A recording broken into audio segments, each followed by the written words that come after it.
Yeah, yeah, because as a Chelsea fan, I don't want Broja to go anywhere without, Tuchel making sure that he's 100% certain about letting him go. I and this might just be a personal opinion, and I don't know how many fans out there have this opinion, but we are a club who likes to splash out money and get the big names in.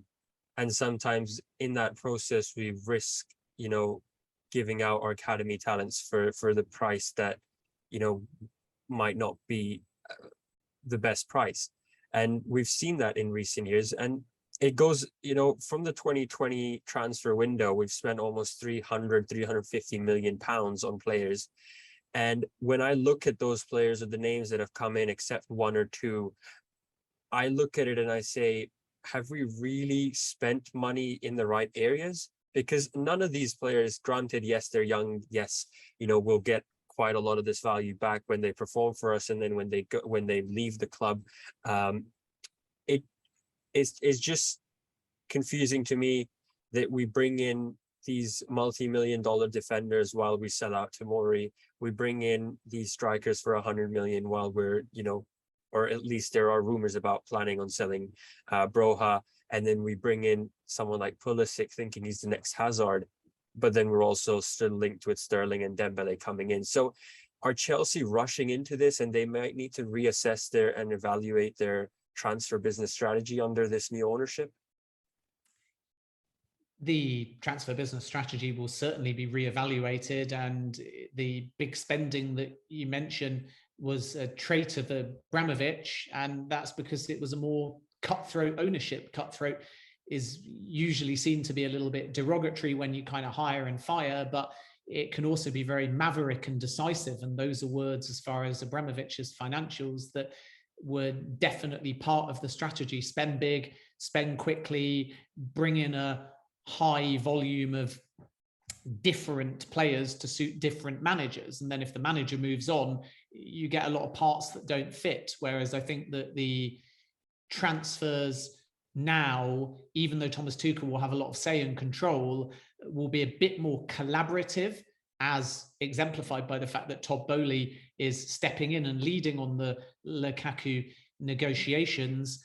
But it's also about making sure that regardless of what you spend, it's part of a strategy, whether that's a football strategy or a business strategy. So when it's part of a football strategy, it's a fit for the manager. But when it's part of a business strategy, it means if the manager changes, the player fits into the style of the football club, or the player has pathways to go elsewhere. And if the player succeeds, they give you two options, one being integral to the football club, one being you can sell them on. And if the player fails or doesn't fit, you again get value because they're young enough to get your money back or better, or you've got relationships with other clubs that you can farm them out to. So that's obviously the case with the City Group as well. And Chelsea's problem has always been that there's never the pathways there. So Danny Drinkwater's a good example, didn't really work out, and then career got lost. Steve Sidwell's a good example, excellent for Reading in the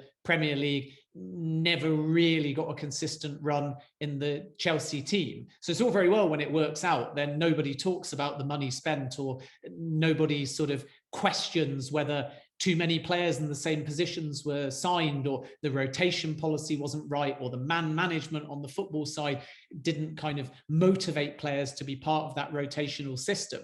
No one kind of flags that. But when it doesn't work out, the over depth in the squad, or the overspending in the squad, or players of the wrong mentalities, or players of the wrong ages, it all kind of gets exposed. And Lukaku, unfortunately, is a good example of that. So I think that Todd Boehly in particular is about a culture, and that will benefit the football side, but it will also benefit the dressing room and the football club at large, because those that come in will be the right fit, not just as footballers, but as personalities as well. Yeah, I agree, because I've when I started watching Chelsea and until this new ownership, I've always seen Chelsea operate under the under kind of a fear of Roman Abramovich. And that fear being, if you're not successful in one season, you're out the door. You're going to look at the exit door, and you're going to be leaving the next season, whether you're a manager, you're a player, or any personnel at Chelsea. And that's how we've kind of operated under Roman Abramovich. And that has, I know I criticize it right now, but that has worked to a certain extent. We've gotten more trophies than any other club in the last 10, 15 years. Under Roman Abramovich, we were transformed as a club. And so I do only want to criticize the fact that sometimes it's better to take a back seat and reevaluate everything. And that's what I think Liverpool and Man City have done with, them sticking with Jurgen Klopp and Pep Guardiola. And that would not have happened with Chelsea. Yes, Guardiola has struggled to win the Champions League, but not once have we heard rumors about Man City thinking to go somewhere else, thinking that we need a new manager or a new structure or a new style or anything. But if it was a Chelsea, if this was Chelsea, we would have been gone with the manager, and we would have gone with any other option out there. And that's what I want to see under this new ownership, and I want to see a trust in Tuchel. We thought Roman was going to do that with Frank Lampard when we had that rebuild season under him, when we got top 4 and we got Champions League qualification next year, and it was a transfer ban as well. So as a club and as fans, we felt like maybe this is a new direction. Maybe Roman's going to give him another few years if we even don't win trophies on a regular basis. But if we can build a team like Man City have done, we could achieve big heights and compete for every single title or every competition that we play in.